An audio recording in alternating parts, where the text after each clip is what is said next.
Second step for learning the hinge is called a kneeling hinge.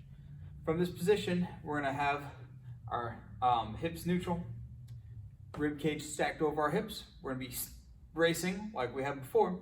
Now you're going to put one hand on your stomach, one hand on your low back. Your hands here basically to feel if there's any flexion extension movement happening of the spine when we do this. Again, the hip hinge is a hip dominant movement, so we want to feel the ball and socket, the pelvis move over the ball and sockets of your femurs. Nothing coming from the spine. The spine's supposed to be stable here.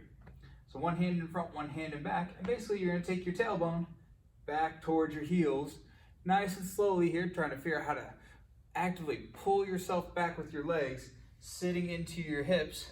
When you do that, your chest should go over your knees, so you should be slightly flexed here at the hips, and then pushing into the floor, coming up, squeezing your butt to come back up to that straight position.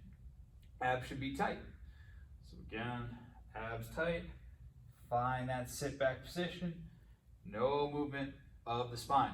So as you go back, you shouldn't feel like your hand sinks into your back at all, and you shouldn't feel like your back tries to push your hand away at all. Everything should stay nice and still, purely just hip motion.